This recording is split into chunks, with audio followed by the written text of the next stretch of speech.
I'm absolutely honored to host in our Challenge Your Thinking, Challenge the Conversation class as part of the SBLF program at Smith School of Business. Two incredible speakers that represent what we are trying to model in our class, the ability to converse respectfully with recognition of both sides, and importantly, while denouncing extremism, finding common and shared humanity, and vouching for future-looking solutions with respect and dignity to all. This is especially after 2 years of agony, loss of many lives, the dire hope for some future in the Middle East. There was a big relief in Israel and Gaza after the return of the hostages and the end of war, and what importantly could be, with still a lot of work, maybe a new reality in the Middle East. When I approached both speakers with this vision of this class, they both immediately agreed, so thank you. And those are the voices that we believe should be elevated, and I'm really honored to have them with us today. So a quick introduction of each. Samer Sinijlawi is a Palestinian political activist who calls for Palestinian reforms and democracy and believes in Israeli-Palestinian dialogue and coexistence. He serves as the chairman of Jerusalem Development Fund. Samer was a head of international and Israeli relations on the Fatah Supreme Committee and was in charge of relations between Fatah and major political parties in Europe and the Arab world, as well as in Israel. He has published in the New York Times, Newsweek, The Atlantic, Le Figaro, Israel Hayom, and Haaretz. Dr. Harel Chorev is a senior researcher at the MDC in Tel Aviv and a historian of the Middle East, specializing in the social and political history of the Palestinians. His research combines traditional historical inquiry with empirical tools drawn from network theory. In his research, he explores the impact of cyberspace on the Middle East, examining issues such as political protests, the formation of individual and collective identities, terrorism, and related phenomena. During 2021-2022 Bennett-Lapid government in Israel, he served as an advisor on Palestinian Affairs to the Knesset, the Israeli Parliament, Foreign Affairs and Defense Committee. Thank you again, Samer and Harel, for joining us. So, Samer, I'll start with you. I'm hoping you see me well. I think I'm supposed to look there. Sorry to the students. Samer, can you tell us a little bit about your journey? You write about your journey from childhood in Jerusalem. By the way, I'm also from Jerusalem, Samer. To activism, an important bridge built in work. How do your personal experience shape your conception of a just peace and your view of two-state solution? Or in the language of our class, can you talk about one assumption that you've had challenged throughout the years, or any narrative of myth that you want to be challenged with regard to the Middle East? Well, thank you so much. I'm very happy to be with you today to talk to the class, and especially that I'm doing this with my friend, Dr. Harel.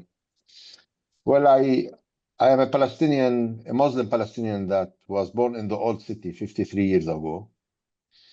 And I started my childhood not noticing that there was a conflict in my city or in my environment or in my country.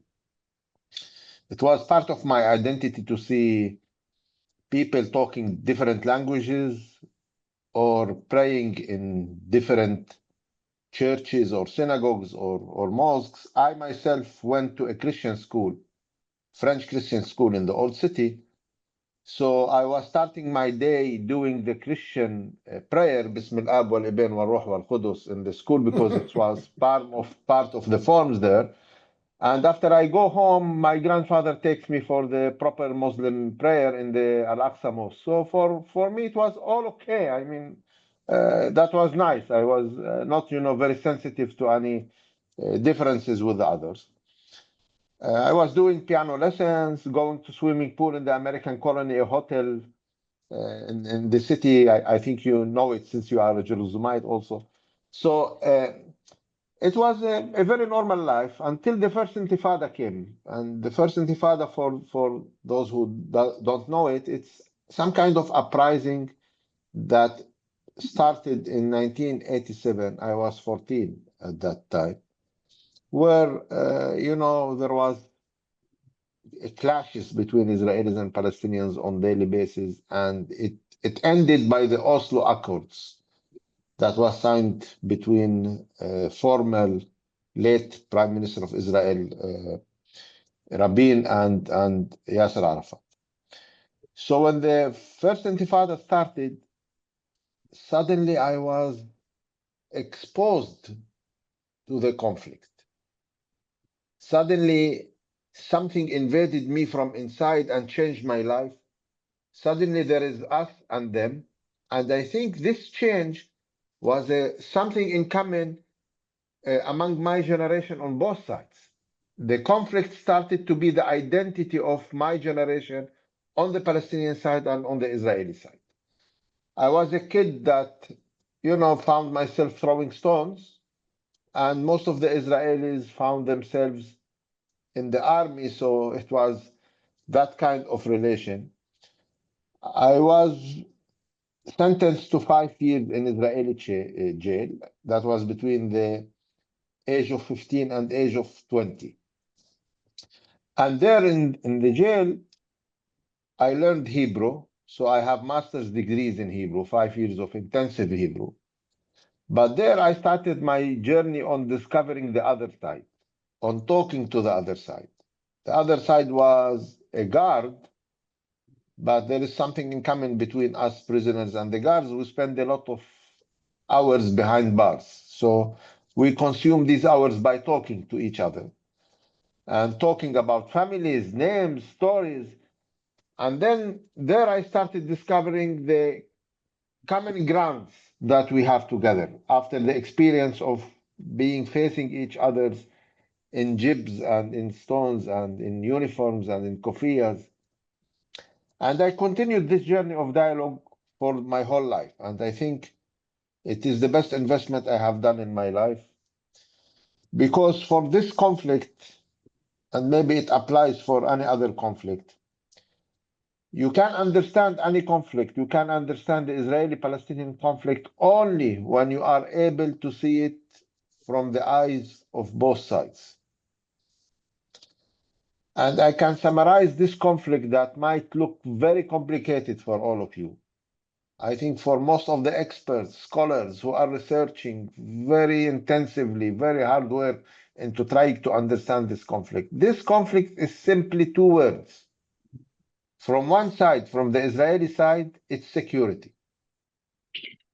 And from the Palestinian side, it's self-determination or human dignity or freedom, if you wish. Two words, simply. And I think we can accommodate the needs of Israelis in security and the needs of Palestinians in self-determination, where we can find formulas to have 100% security for Israel, in addition to their national aspiration to live in their own Jewish democratic state. And I think we should all recognize and support that need because it's a genuine need. And at the same time, we can supply to the Palestinians their own independent state. Most of people use the word demilitarized state. I think it's a little bit short-sighted because it isn't just one D word. It is 4 Ds. Any Palestinian state in the future should be demilitarized, de-radicalized, democratized, and developed. 4 Ds. If we miss one of these pillars, we might risk any chance of peace. Peace cannot be sustainable between any entity next to Israel that does not have a lot of parities in the political model, in the real democracy. Israel is the only real democracy in the Middle East. We cannot be something else because we are not just a country that will have some borders with Israel. Our lives are so many integrated that even when we separate, we will find ourselves still connected to each other in so many ways. So we need a little bit to be in a similar economic situation and level with Israel. We need to be in a similar democratic political system of Israel.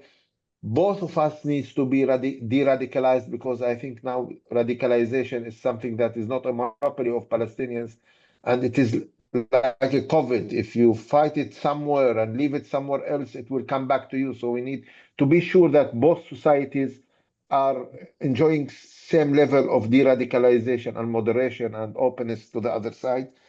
And demilitarized, of course, it needs to be demilitarized, because I think in a way or another, if we are able to reach to a two-state solution, there will be enough guarantees from the region to protect not only Israel, but also the Palestinian demilitarized state.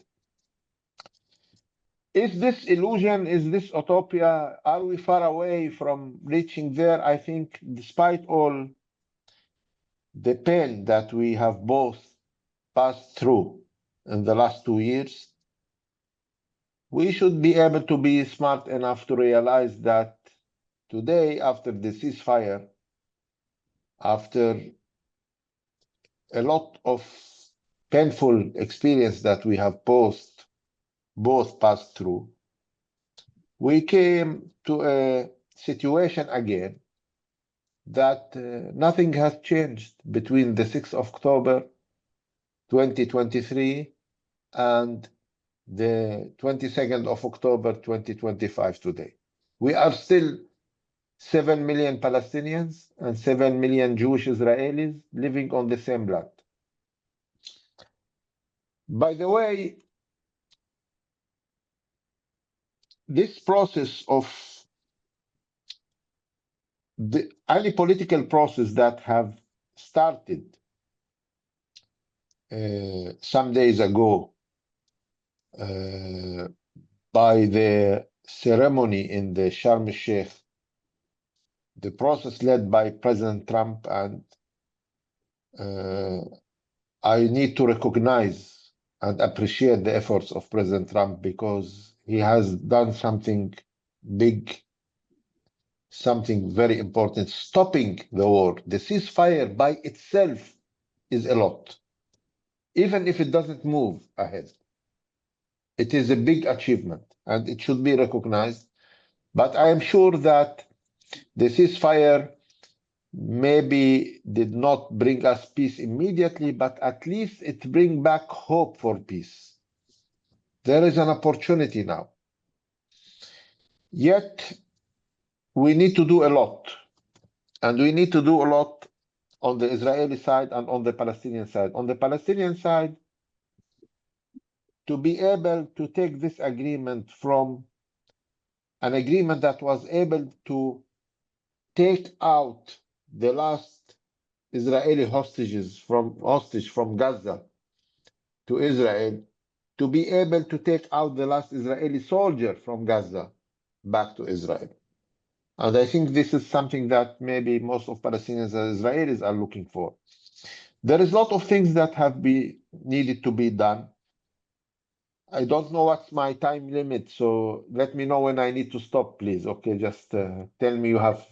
Cool. No, that's very helpful, Samer. Thank you. And I want us to first thank you for sharing also your personal experience, and a lot of what you said, of course, at least personally with me resonated. And I'll come back to some of the things that you've mentioned to elaborate more in more questions. But I want, if I may, please, to go to Harel also and to ask you, Harel, well, both maybe a response to Samer, but also you've been researching the Palestinian society for many years, and you have impressive work on networks, historical structures. Maybe you can also tell us about a little bit about your journey and insights, and maybe an assumption that you had challenged over the years. Well, thank you for having me first. Very happy to be here.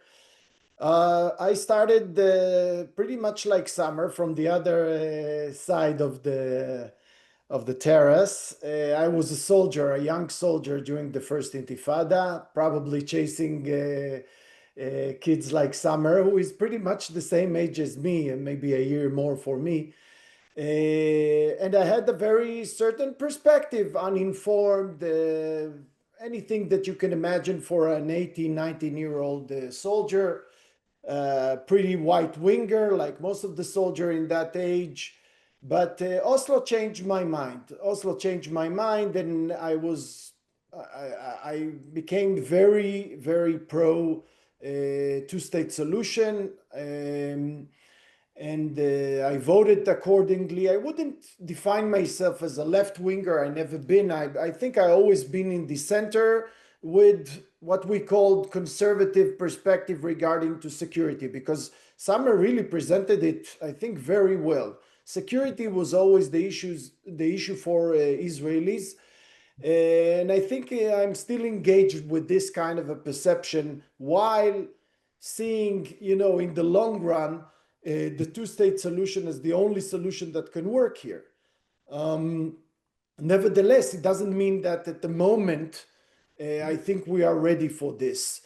I wish people like my friend Samer would be exactly the one that Israelis will meet on the other side, because I think, I couldn't find myself disagreeing with even one word of what he said. And I know Samer very well. I heard him in so many occasions, and I must say he's persistent in what he's saying, extremely honest about it. And I must say, I totally agree.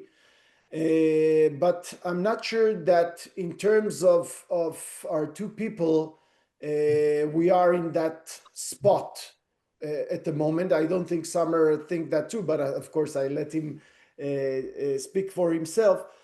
So this is the journey I did, as I would say, as a person, as a citizen. As a scholar, I did, obviously it contributed a lot to my perspective. I was doing all my studies until MA about the Lebanese society, particularly the Shiites and Hezbollah, including my master thesis was on the main or the key families, the notable families among the Shiites, which was a very good perspective that I would recommend to any one of your students as well, to use while they're trying to understand a society, namely through the social structure. And I discovered that first, regarding obviously Arab societies, in this case was the Lebanese, as I said, the Shiite Lebanese, that in the West, people are not aware enough of the importance of social structure, and particularly not to the importance of families and clans. In some places in the US, you're not even supposed to say clans because it doesn't fit along Edward Said's perception of Orientalism, as if that if we'll ignore this thing, this structure, social structure, it doesn't exist. It exists. And this is why I also chose it as my lens for my PhD. That was about two major Palestinian families, one in the southern West Bank, the other one in the northern one, El Masri and Ja'bari, two families, two important families. And I think it's still designed, it's the key thing that, I mean, this perspective that I achieved through my studies and through the specific methodology that I chose, which is, as you mentioned, both looking at families and social structure, but also through the lens of network analysis. I think it's probably the most significant, I would say, methodological perspective that helps me understanding diversify the issues, ranging from lone wolf terrorism all the way to understand what is going on within Hamas these days or throughout the war. And of course, other, including peaceful subjects, not necessarily just military or terror perspective, but really understanding the Palestinian society in that sense. So I think these were the main thing that shaped my understanding of the complexity of the Palestinian society, the fact that it's diversified on both, good and bad ways. Okay, if someone is looking for this angle, it's not good or bad. It's just a way of understanding things. And that's it, more or less. Thank you. Thank you. That's really helpful. Samer, and actually this will be for both of you, but I want to kind of hone the discussion. You have this incredibly fascinating piece in the Atlantic, Samer, that we also assigned to the students here and actually also last year. I have to say one student, I looked at the students' responses on our canvas. One student, I don't know if they want to identify themselves. If they want, please, they wrote about you, Samer. His humility and practical approach dismantle the zero-sum mentality and show real moral courage. The person who said it wants to say who they are? Well, it's a good thing. Okay, never mind. Anyway, 100% agreeing with this. And in this piece, Samer, you discussed 4 pillars. You talk about change of leadership in both the Israeli and Palestinian side.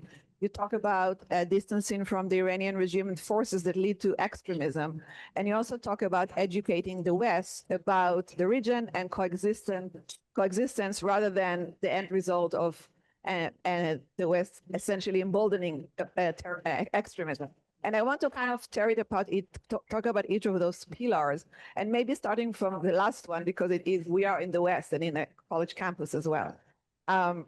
So some of the things that you write about, and also you may be aware of Ahmad Fuad al-Khatib, who established here in the US this Realign for Palestine. One of the things you write about is this frustration, and it actually relates, Samer, to what you said before about the conflict is about security for Israelis and dignity and self-determination for Palestinians. But you talk about how the myth maybe in the West was, using slogans that actually just embolden extremism on either side, right? So calling from the river to the sea, which means there's no Israel, or using slogan like white colonizer, even though we know Israelis, Jewish people are also indigenous to the area. Palestinians are also there, like Samer is saying, both are there, and it's not an external colonizer. I know that I personally always get frustrated from the white, right? Having grandparents from Libya and Tunisia, more than 50% of the Jewish Israelis actually came from Arab countries as well. So in ethnicity, I'm very much similar, Samer, to you. And it is not, and this is what I think you were saying before, it is not about ethnicity, and there is some kind of almost laziness of trying to use the lens of ethnic or race as opposed to what this is about. And again, I think the problem here is that it almost makes this less solvable. And as you say, it is something that we can work through if we acknowledge just the basic needs of security and dignity. So what I want to ask you is, to what extent this myth that has been constructed in the West is just a result of lack of education, or do you think it's something more intentional or more extreme voices that are just trying to pull to this direction as opposed to really, treating the conflict or trying to be more constructive about the conflict? Okay. Well, I want to say something about the Palestinian diaspora. I'm not sure if it applies to the Jewish diaspora, but the Palestinian diaspora, there is some kind of a rule that I discovered in this conflict. The more we Palestinians are closer to the conflict, to the war, the more realistic we are. The more we are far away from the center of the war, the more that we become to live in the la-la land. So most of those who are raising the slogan from the river to the sea at the Palestinian side, or those who are raising the slogan of from the river to the river on the other side, are living in their own illusions and fantasies. And we became, and I think this is part of the confusion. Now, if you come to a Palestinian in Gaza, and one day I would like to facilitate having a voice from within the city of Gaza to come and talk to you, in addition to me and Harel. If you ask any of these Gazan voices that have lived 2 years under the war, what is your political ambition today? If you want now to write a letter to President Trump and give him your top priority, what is your top priority today? The answer will be a bottle of water, please. Okay, so this is the national strategy for a Gazan in Gaza. If you ask a Palestinian today that is active in the campus in Columbia or in Princeton or wherever, what is your political strategy? What is your political demand? He will raise the slogan from the river to the sea. Is it really? This is the real demand and target of the Palestinian people, to throw Jews into the sea? I'll tell you bullshit. And for those who are raising the slogan from the river to the river, is it really the majority of the Jewish Israelis would like to throw the Palestinians in the sea? Also, this is not realistic. But this is part of the confusion that we are living. The confusion is because we have been subject to a political elite for the last 15, 20 years that took us hostages into certain way of thinking in this conflict that confused us a lot. I keep giving the example of something I have witnessed in the Hebrew University. The Hebrew University, it has a student body 20% Palestinian from my city, from East Jerusalem. And when you go and walk the campus there, you will notice that some Palestinian students put a necklace with a full map, the historical Holy Land. Palestinians call it Palestine.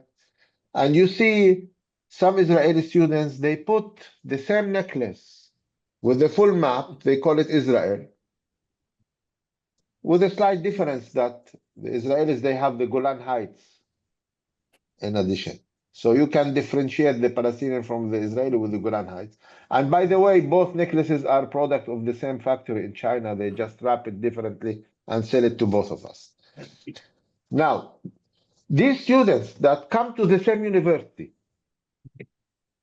and are able to coexist in the same university, they go to the same classroom, they listen to the same professor, and sometimes the professor gives them a group work where two Palestinians, two Israelis, each one with his necklace, come and work together very hard because they want to achieve a higher mark.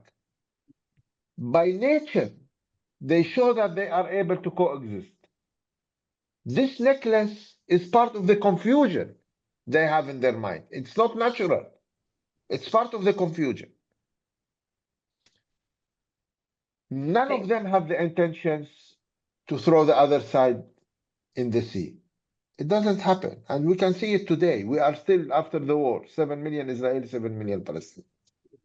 And that's why the challenge here, how can we produce leadership that will be able to take us to our naturality? We have 3,500 years of coexistence in the Middle East between Jews, Muslims, and Christians. The last 100 years went wrong. The majority of the time, we did have coexistence. And you have said it in a perfect way. You have Middle Eastern origin and DNA. If you do a DNA test for me, you might find me 75% Jew. Nobody knows. I could have been one of the Christians, Jews that turned to Christianity and then turned to Islam. But I'm still here.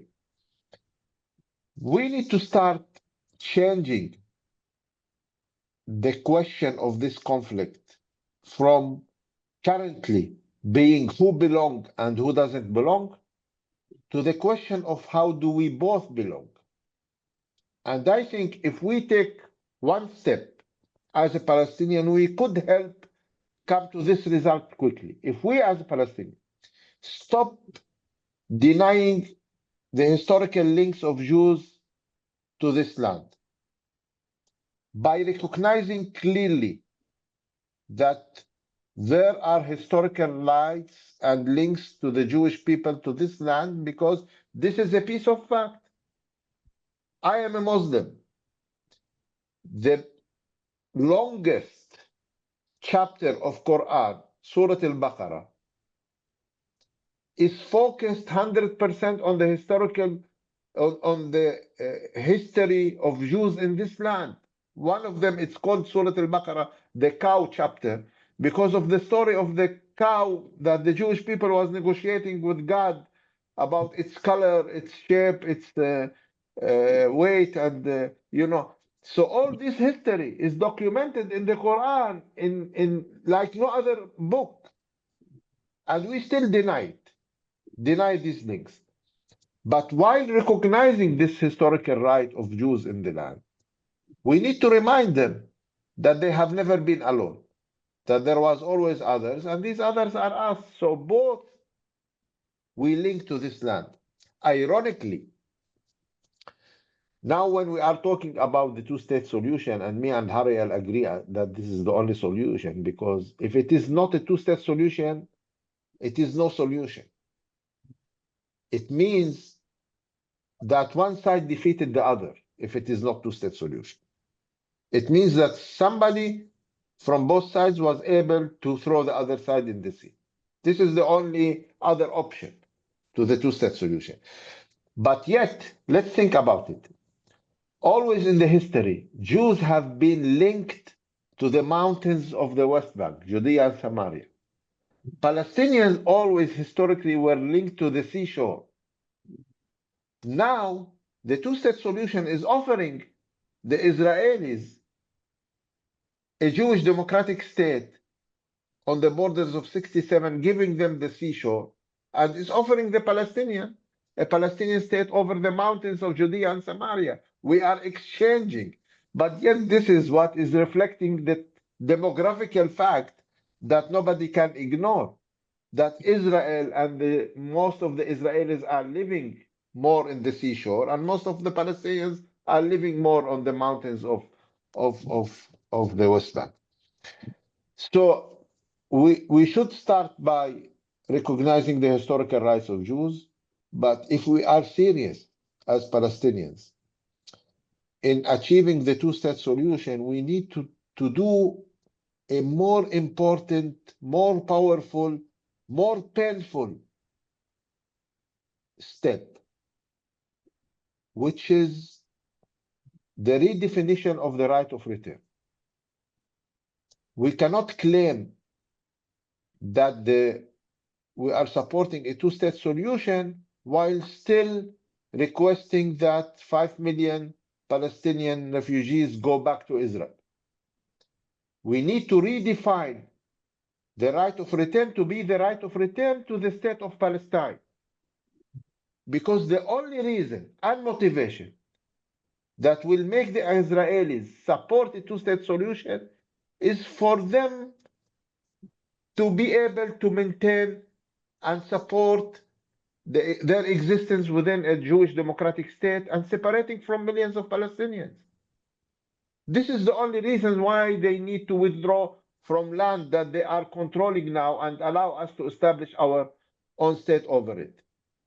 So there are steps that we need to do in order to make the Israelis start thinking in a way, open their minds and hearts to the two-state solution. Currently, they are not there.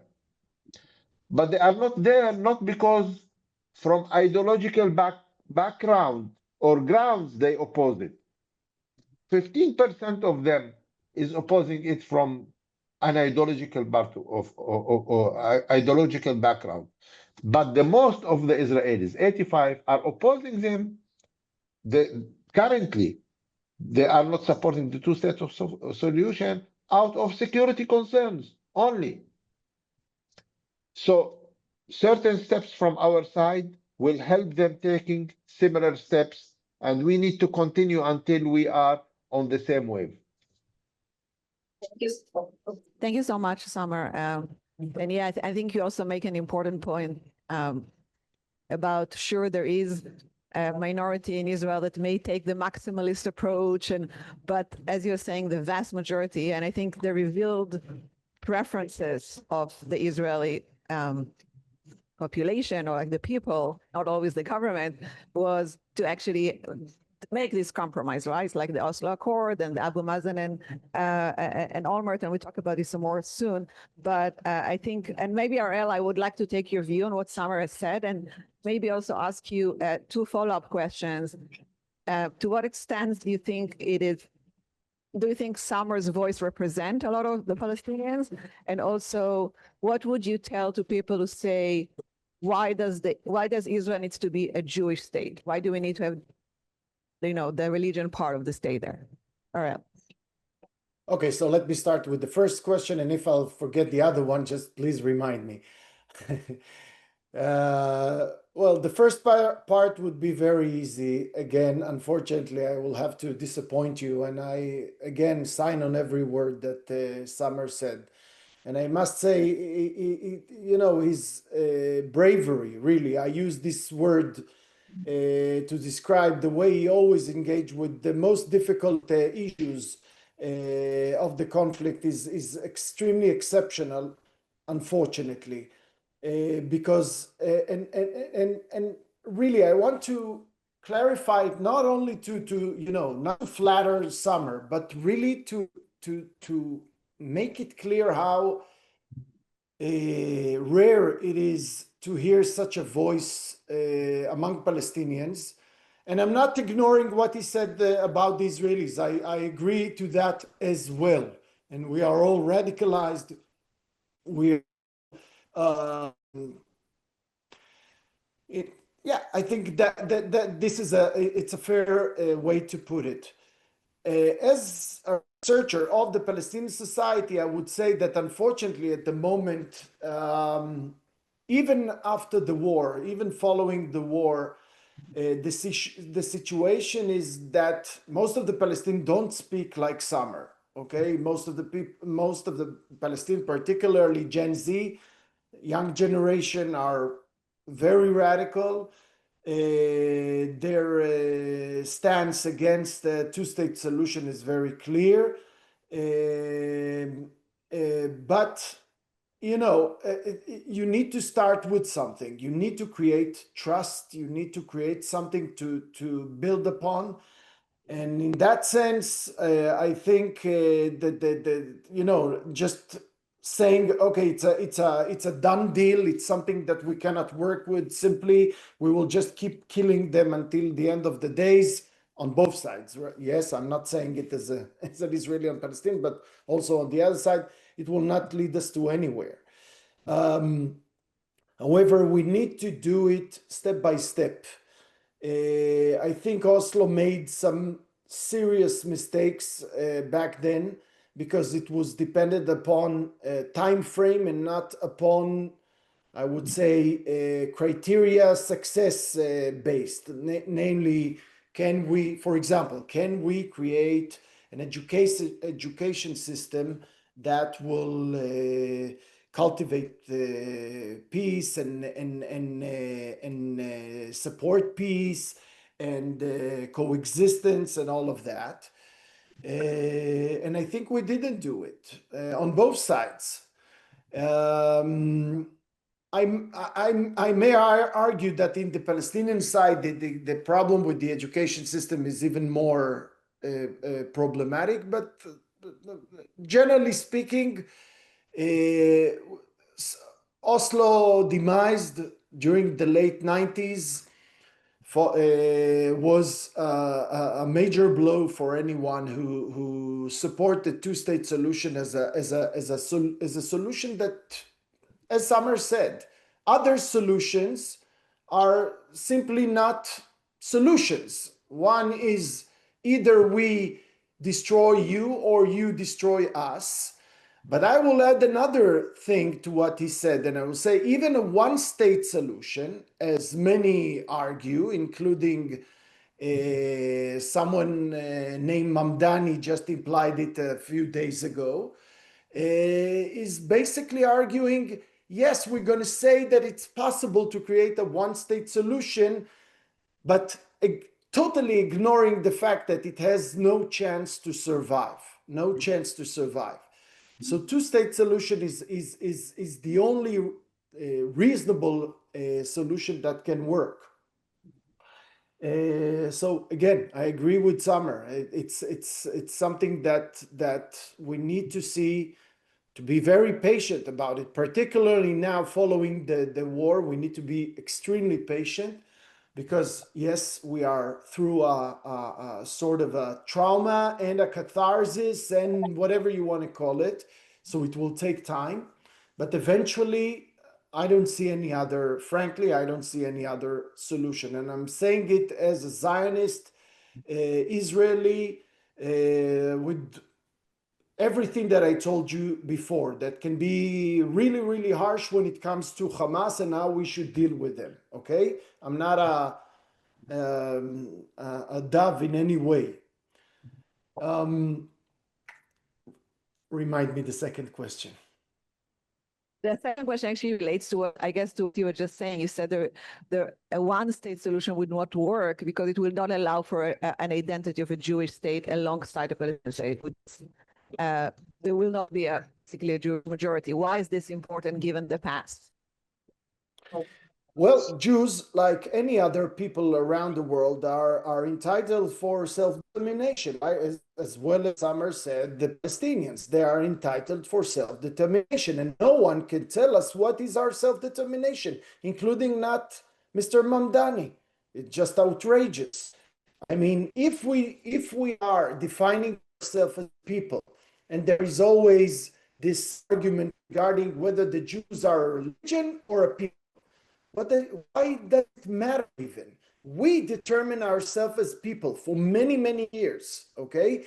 Namely, people with a certain connection, a strong one, to Zion, okay? To Eretz Israel, or in Arabic, Palestine, or in English, Palestine. That is our self-determination. So who can tell us if we are entitled to use this self-determination? That's the whole basis of liberal nationalism concepts that was crystallized following the First World War. Exactly as I don't have any right telling the Palestinian whether they are a people or not. It's their right to declare that it's their self-determination as a people. So all those manipulation of saying, no, you're just a religion. No, we are not just a religion. We are also a people with a very defined historical connection to this land. So therefore, all these arguments regarding if Israel has the right to declare itself as a Jewish state, democratic state, are redundant in my view. Nevertheless, and this was also another manipulation that Mamdani used. He sneaked that Jewish privilege inside of it, as if we don't understand what is standing in the back of his mind of white supremacy and all those things. No, this is not the case in Israel. This is not the case in Israel. I mean, one may argue a lot of things, some of them justifiably regarding the West Bank, okay? And the Jewish rule there, or the occupation there. But it's not the case in Israel. We have a Supreme Court judge, we have a Knesset member, the parliament. So it is not the case. And if you go to discrimination, the Arabs won't be the only one who will argue regarding discrimination. Like any other society elsewhere in the Western world. I mean, like in America, everybody are happy, thinking of themselves as equal. Not necessarily, but we need to take it in proportion, and definitely not to define only by the use of the Jews are not entitled to be declared or acknowledged as a people. That's an absurd notion, and we know exactly where it's coming from. Thank you. Thank you. Thank you so much. Samer, I want to go to what Harel was saying about Israel maybe wanting to see more voices like yours, and maybe some of this to connect to the fear from Hamas, right? From radical Islam is the connection to the Iranian regime that you also talk about, and you know, sorry, can try this. Can you hear me? It's on. It's on. Can you hear me, Samer and around now? Yes. Yeah, perfect. So I guess the question, and again, I think it's so important to differentiate between radical Islam and that does not represent the true values of Islam, and you know it as well, Samer. But what I guess the question is, how do we make it a reality? How do we fight the force of Hamas there? How do you see it, Samer, as a coalition with countries like the UAE and Jordan and other Arab countries that will come and help with this, so it's not imposed just by Israel? What are your views there?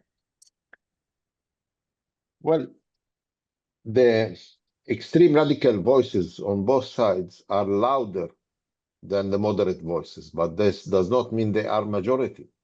I cannot say that Israel is Ben Gvir. I know for well that Israel is not Ben Gvir. I know it perfectly because I am meeting 200, 300 Israelis per week in groups, in conferences, one-to-one. I talk to everybody in Israel from left, center, right. I talk to academics, to the media, to officials, people, former security officers. I talk to everybody. I know very well Israel. Because I know very well the Palestinians and I know very well the Israelis, I have a lot of, optimism is there because I know both people. I trust that whatever happens between us, nobody can deny that we have common humanity. This is a fact. We are human beings before being Israelis and Palestinians. And this common humanity will rescue us at a certain moment. When we start realizing that the first step to end this conflict is to defeat ourselves, to defeat that radicals inside our society. It's about defeating ourselves and not defeating the other side. When we are able to make a lonely voice to be the voice of the majority, we will be able to find a way out. I don't think that I'm lonely on the Palestinian side. There are lots like me who are shy. First of all, who don't have the opportunity and platforms to express themselves. But I come from a mainstream background. I am a Fatah guy. Until now, I have my connectivity in Palestinian politics is very close to the decision maker, to the people who are calling the shots. But we are waiting for the turning point where we will have elections and change the current leadership on the Palestinian side. Then you will start dealing with similar voices and faces like me who speak the same language. That's why I say that, first of all, if we change, then we will help the Israelis to take the necessary steps for changing. But these dynamics are in place. Where we are going and when are we going to see the results of them, nobody knows. It could happen. The storm is coming. We can see the weather. Okay, and the storm of change is coming. I want to explain a little bit on how much we are confused on both sides. By coming back again to the issue of necklaces. Some months ago, I was invited to a very right-wing conference in Israel. It's the MAGA USA and the right-wing right-wing part of the Israeli politics, the GNS meeting in Jerusalem. It was under the title of annexation. So that was the title of the conference. And I was invited to speak there. And my panel was at 3 p.m. The whole day, everybody was speaking about annexation. Anyhow, when I was on the panel, I noticed that two Jewish American ladies from New York, I knew later they are from New York, were putting the necklaces. And then I asked them, ladies, from where did you buy your necklace? They said, we bought it from Jerusalem, from the old city. I told them, okay, you bought the wrong necklace. They were putting the Hamas from the river to the sea, the whole map without the Golan Heights. So we became so much confused to the level that we started putting the symbols of the other side without noticing. This confusion can be challenged and ended. But we need to pick up the right tools. And from our side, I think, as Palestinians, I've learned from my dialogue, long dialogue with the Israelis, that first of all, we need to stop lecturing the Israelis. If I want to have some impact over the Israelis, and I want to deliver a message, I should set an example and not lecture.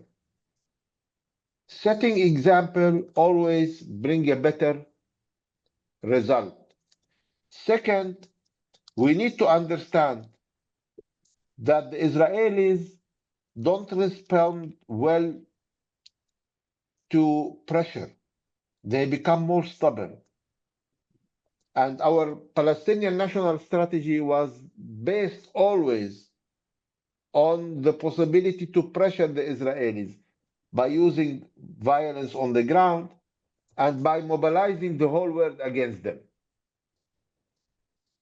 The only way to move the Israelis positively towards the two-state solution is to persuade them and not to pressure them. We need to convince them. And they are smart. We need to touch their hearts and minds and to take them to a position that they accept more these political horizons. I keep saying that we are always one Israeli election away from peace. All what we need to do, the Palestinians, is not to try to convince the whole world in recognizing the state of Palestine. We need to convince only 51% of the Israelis in the coming elections to vote to this direction. Because I can have 190 states recognizing the state of Palestine. If Israel is not among them, it's meaningless. It will not help me as a Palestinian to change the reality of my life. While if I convince Israel alone without the whole world to vote to this direction, I will have it. And I don't need the rest of the world. Thank you. Thank you so much, Samer. I'm going to ask Harel one last question, and then I want to open up for the students. Sorry, and also to build off what Samer was saying. Again, I love always, I love to read and now to also hear Samer's optimism. Harel, can you talk a little bit about the document, the day after document that you wrote? And de facto, what do we do in order to remove Hamas and make sure again that voices like Samer can go to the political structure, the institution, rather than, again, captured by Hamas? And we kind of see those days in Gaza, unfortunately, Hamas basically murdering Palestinians who are trying to oppose Hamas. What are we doing with this de facto? Do we need international presence to help with this? What do we do with this? Well, first of all, okay, I'll connect it to what Samer said regarding the wrong notion that if you put the pressure on the Israelis, they will surrender or they will change their mind. And I think Hamas is exactly or represent exactly this kind of thinking with this so-called resistance concept, which unfortunately many people around the world, including the US, connect to the exact same roots that Hamas is using, which is Israel is a colonial state, and therefore, as a colonial state, let alone they don't have the right to exist, but also essentially they are colonial. In other words, they are weak society or a spider web society, as Hamas and Hezbollah used to argue, which of course proved totally failed concept during this war. If it's a colonial weak society, Israelis will leave if you put pressure on them, because they are only there to exhaust, you know, the country, to use its resources. They can live anywhere else around the world. They are not really tied to this country. And this is, of course, a totally misunderstanding of both historically and essentially of what Zionism is, okay? And Zionism is basically the connection between the people and the territory, according to the biblical narrative, according to historical narrative, whatever. But it, of course, makes the whole thing different. You don't need to love Zionism, you don't need to be Zionist, but at least in order to understand Zionist, like myself, you need to understand what is the secret and power of their resilience, of their ability to survive all those pressures. And I think Hamas, unlike Samer, for example, wise people like Samer, don't understand it and refuse to acknowledge it. So they are not partners to anything. We cannot change their mind. And basically, we are fighting, quote unquote, on the minds and hearts of moderate Palestinians, or Palestinians that can be moderated, because we need to remember that in the Gaza Strip, these kids there that invaded to our kibbutzes on October 7th were people that absorbed for the past 17 years a jihadi radical education that said we need to kill the Jews, we need to push them out, and we will occupy the whole country. So these are the people we are fighting on their hearts and minds. I mean, not the Hamas operatives, obviously, but the next generation. And therefore, it will take time. So in my view, the most important thing besides defeating Hamas, and Hamas is not defeated yet. And if anyone asks me these days on media and other outlets that I'm being interviewed, unfortunately, I think that in the way that it's conducted at the moment, it's unavoidable that Israel, with the American support, will return to finish the job with Hamas, because it doesn't seem that they want to let go.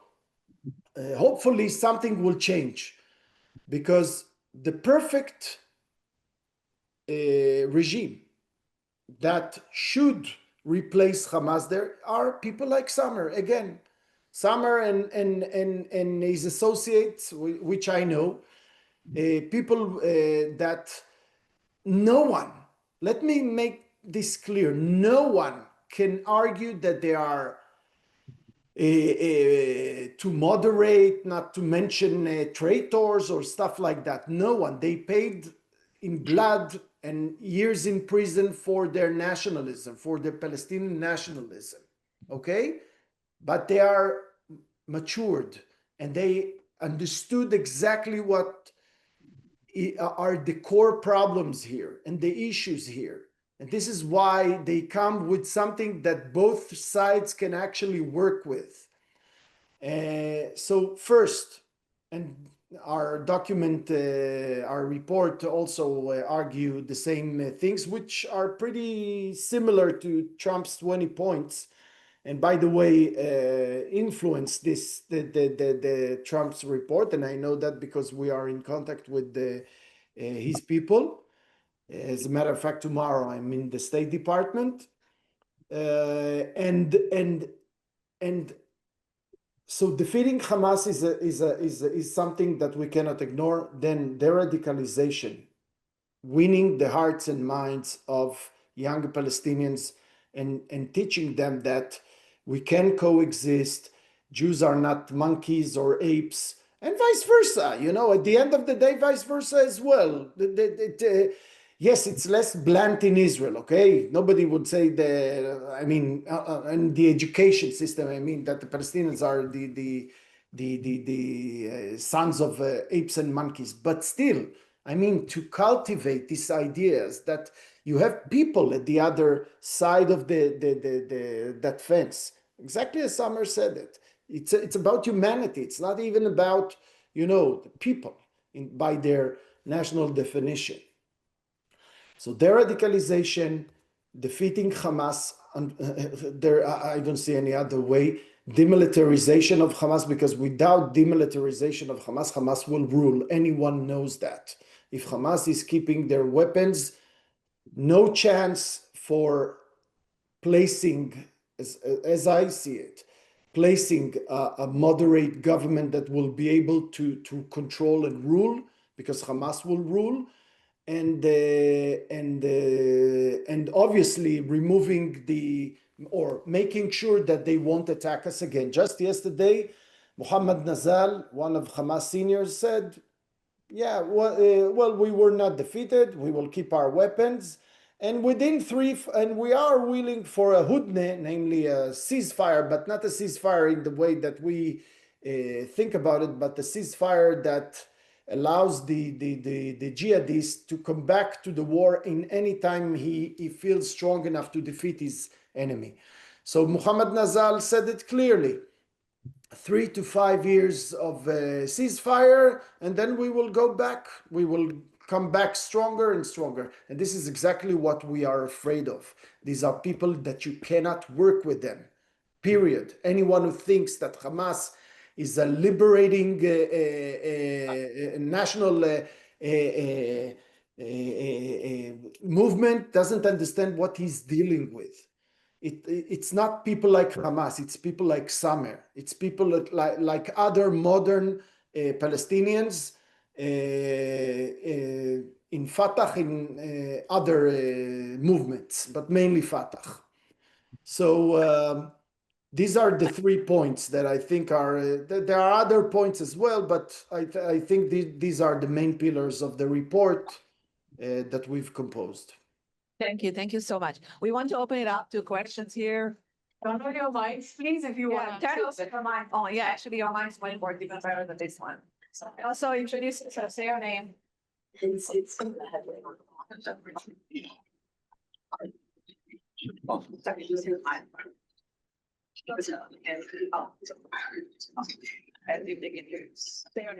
Hello, my name is David.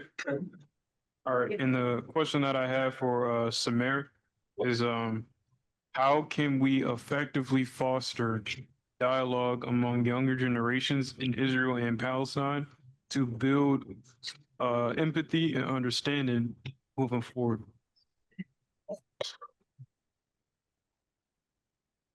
Okay.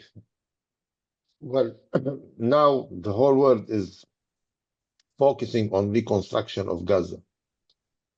And I think, again, this is a short-sighted approach, because you cannot build peace only with steel and concrete.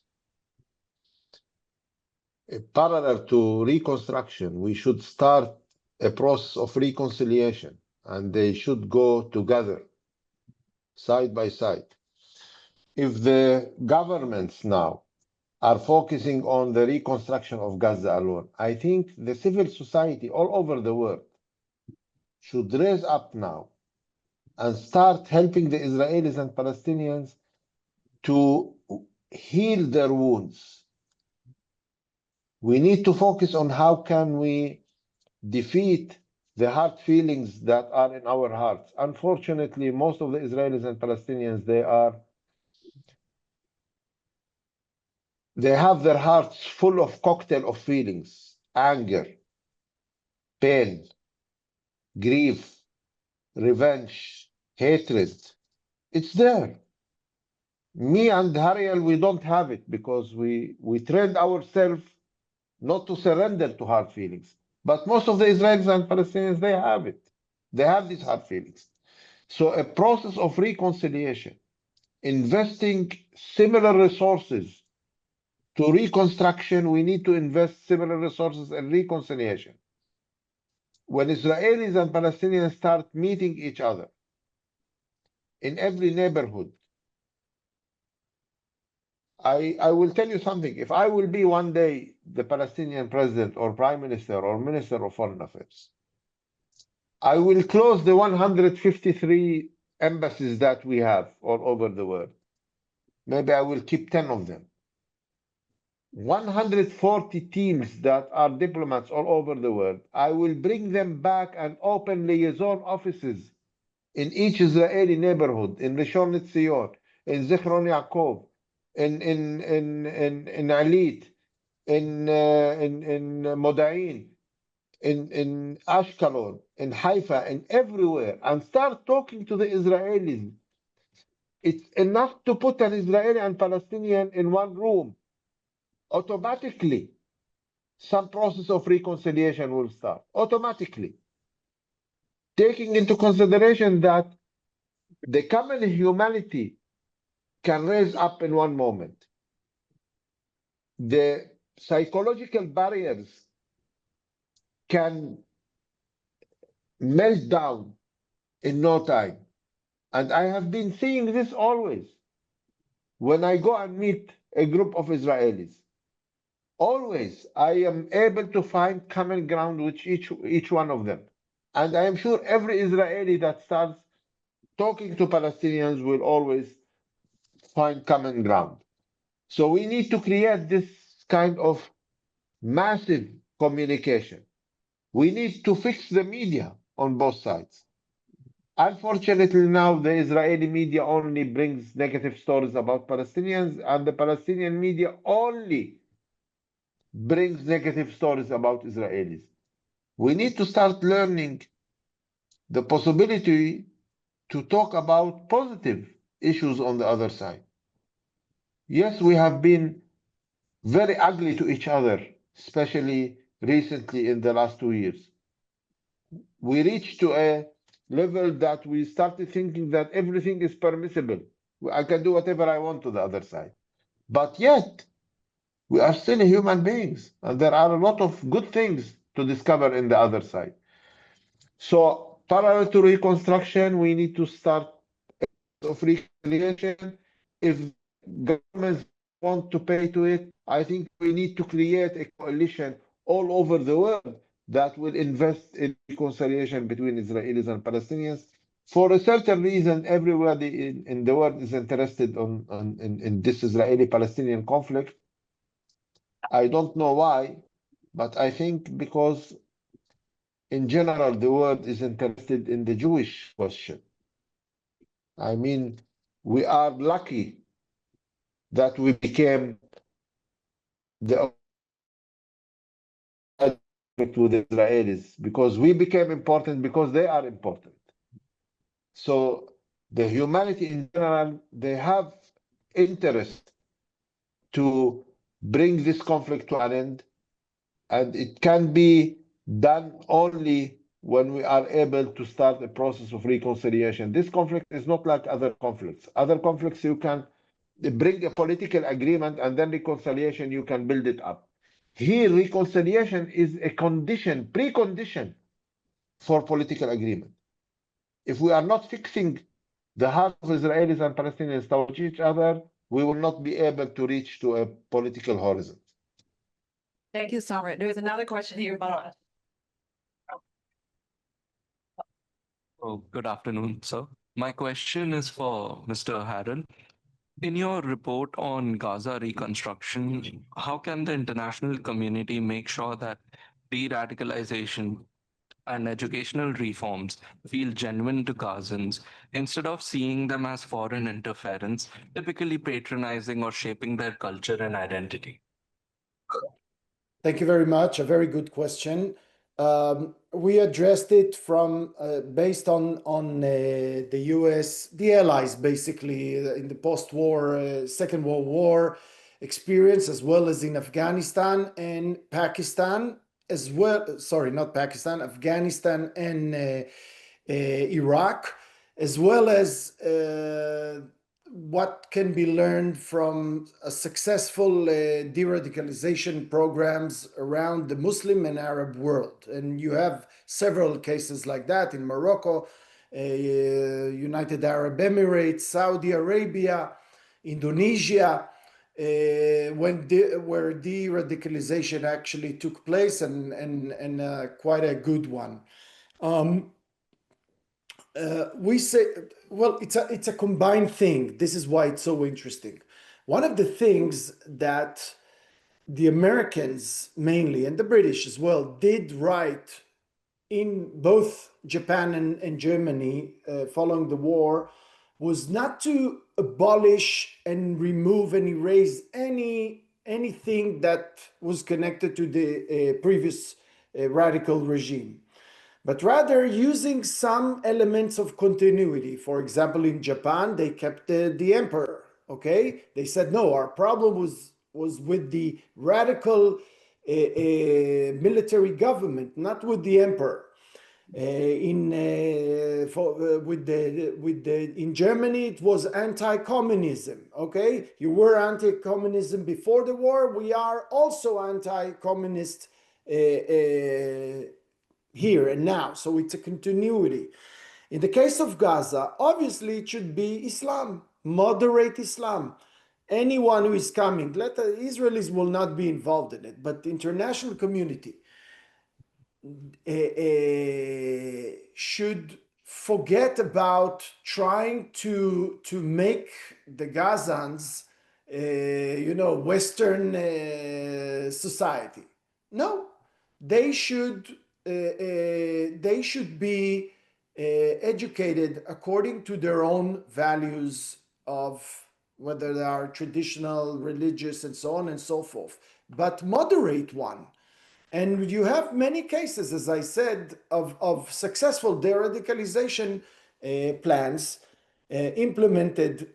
Mainly, we think about the United Arab Emirates and Saudi Arabia to lead this effort, which is extremely important, to use their curriculum, which will be, which will provide a chance, I would say, of removing jihadi kind of Islam or replacing jihadi kind of a curriculum with a moderate one that's saying, no, still we continue with Islam. Islam is not bad. What bad is to choose, pick and choose only the most radical, crazy jihadi elements that you were educated by in the past 17 years. So this is a very important effort. And I think it's doable, mainly because it was done before. Thank you. I think, I'm sorry for others who do not have time to ask questions. I think we could continue for another 2 hours. But the class is only for 1 hour and 15 minutes. Samer and I just want to thank you so much again. I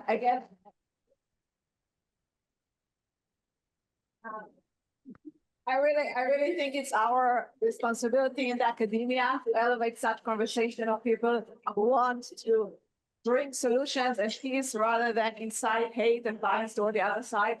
I am privileged to have you in class.